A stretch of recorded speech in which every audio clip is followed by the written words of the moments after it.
Hi everyone, welcome back to my channel and thank you so much for joining me this week. So you can see I have a very special guest who many of you I'm sure know. If you're interested to find out some of Fanny's ideas about education, then please keep on watching. Okay, so you can see I have a very special guest here and I've decided to invite Fanny because we've had quite a few rich discussions and I found that we actually share a lot of common philosophies and values and beliefs when it comes to education.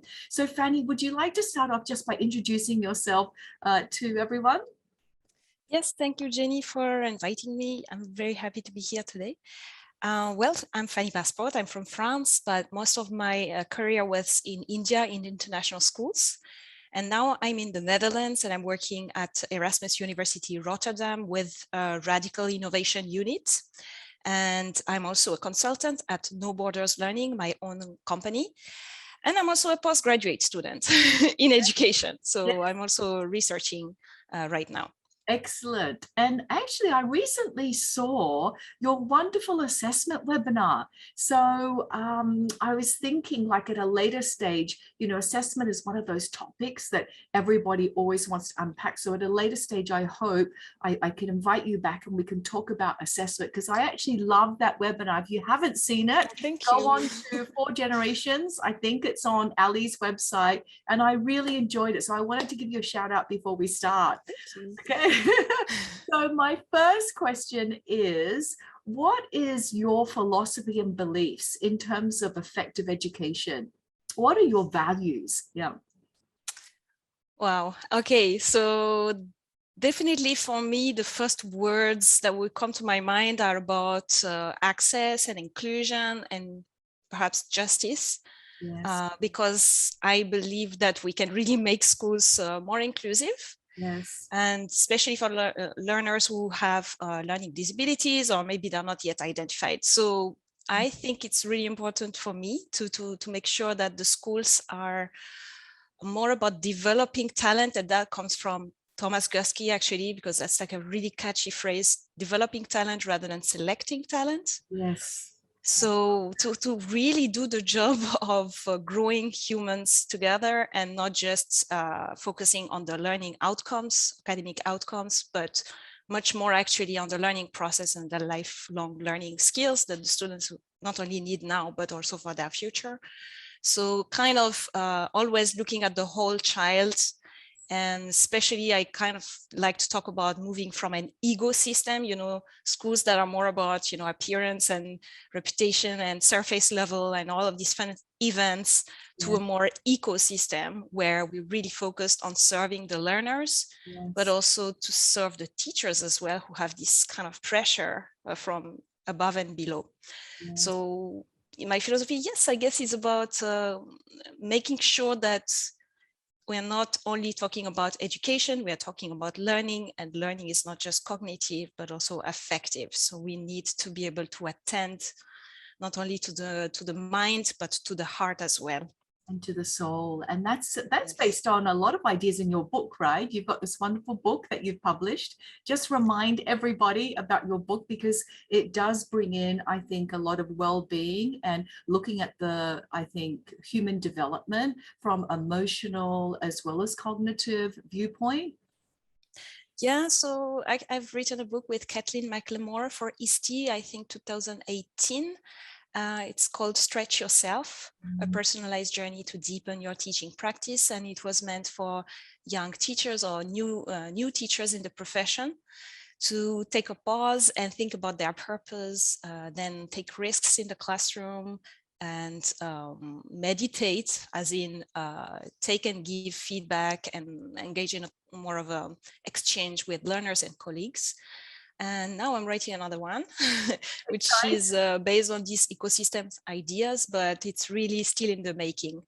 Yes, we can't wait to see it. I'm going to put a link in the comment section below of your current book. So if anybody would like to have a look at it and purchase it.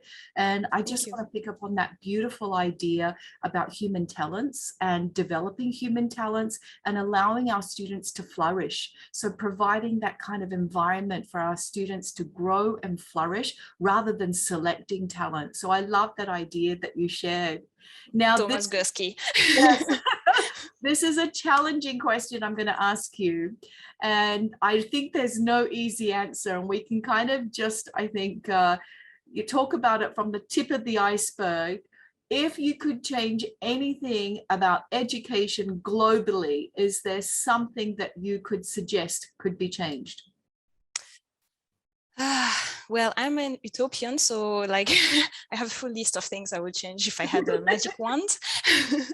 But for me, I think where I'm going, at least with No Borders Learning, is to hit pause and ask the school, because every school is different and every school has different needs, and they are more or less ready to, to stretch their boundaries, or more or less ready to try things. So depending on the context, I think the key point would be to be able to pause, because we're in constant busy world, always constantly moving into so many directions, doing so many things, multitasking. So I reconnected well with, and we talked about this last time with Jennifer, is the last, one of the last posts by Cult of Pedagogy. Yeah, because this was mentioned a lot, like what are all of these tiny things on the way. So reducing the barriers for the teachers, because the teachers are really the main agents in a school, and like they do have a lot of pressures. When I'm saying pressure is like, well, leadership or curriculum, or all of these people having expectation about learning, but then also the parents and even the students. And then there is so much that is on their plate, and it's being added, and layers of curriculum, and now social emotional curriculum layer, and so on. So I think what's the most important is to be able to pause in a school together as a multi-stakeholder process, be mindful and reconnect to what is it that really drives us. And I know that teachers, like I asked them recently in one of the Facebook group, and I had 450 messages of teachers saying that, if I could remove a barrier, if you could remove a barrier from school, what would it be? And they were mentioning all of the things that Cult of Pedagogy mentioned, like, time and PD done to us, and all of this clerical work. So I'm getting at, basically, we need to go back to the awareness. We know it's not healthy. We know it's not fair. It's not possible to ask so much from a teacher. And perhaps we need to have the courage to declutter.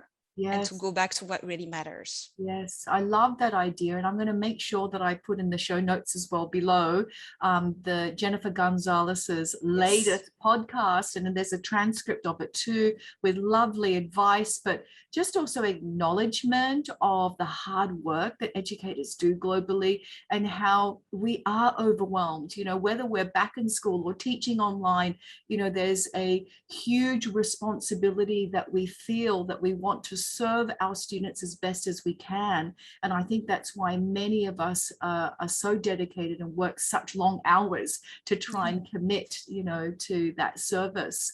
Wonderful. Okay. I think that is great advice, because it's not, it can actually be applied to any situation, any culture or context, just to pause and reflect, and to have that time to be able to reassess, what the priorities are, and looking after the well-being and overall well-being of not only faculty, but our students as well. Okay, so my last question for you today is about advice. But if, let's say, turning back time, you were, very young educator, maybe in your early 20s, what advice would you give to yourself as an early educator? Yeah, so first of all, I think I want to place here that I made so many mistakes, and I'm still making so many mistakes. So first of all, it's never going to be perfect. So that's kind of like one big takeaway here, is to be a bit more okay with mistakes, or a bit more okay with failing forward and learning from your failure, rather than feeling really judge about the mistakes that you make, I that love one that. makes. Yes. Yeah. Yep. And I guess I would like release more control, Yes. because I think that's kind of something you do when you get started, is in your classroom, you feel like it's kind of a badge of honor to have your classroom be managed, to Yeah. have good classroom management skills. And like I would right now, I kind of hate that term, and I'm like, it's more about building a community and Yes. building relationships. So Yes. I would be that teacher who would say, there are some students I don't like. So I Mm, would make that mistake, that I would really feel like some students I don't like. yeah. And then as I move forward in my career, I was like, there is no students I don't like. There's no way. I like all my students. I love all my students. Yeah. And that's actually prediction of intrinsic motivation, when Yeah. students feel that their teacher likes them, not just that they like their teacher. So Exactly. building relationships, Yes. we don't do it enough ever. So yeah. I can't agree with you more. I think that's probably the similar things to what I would say about my younger self, about the importance of building that relationship. And I say this a lot when I'm partnering up with different educational institutions and schools, that you can have the best lesson plan and it will focus on deep conceptual understanding and inquiry. But if you have no relationship with your students, they will not respond, they will not be engaged, and they will not learn. So first and foremost, yeah, I can't agree with you more about the importance of building a relationship, a strong, positive relationship that's conducive to learning, and to acknowledge that we're human beings and that we make mistakes. Like, thank you, for being brave, Fanny, and saying, and I think admitting all of the mistakes that you've made, but use them as opportunities for learning, right? And Yeah. constantly improving, or I like to say evolving, because we're Yeah. always evolving, no matter Yeah. how old we are. As lifelong learners, we're always evolving. Okay, Totally. so Yeah. I'm going to make sure that in the comment section below, I put your website, link to your new book as well, and any other information. Jennifer Gonzalez's wonderful podcast and transcript on some guidance on what we should do to help teachers in this current state around the world. Thank you so much, everybody, for joining us. And if you have any questions, please feel free to reach out to Fanny or put it in the comment section below. And we hope to see you next time. Bye. Thank you. Bye.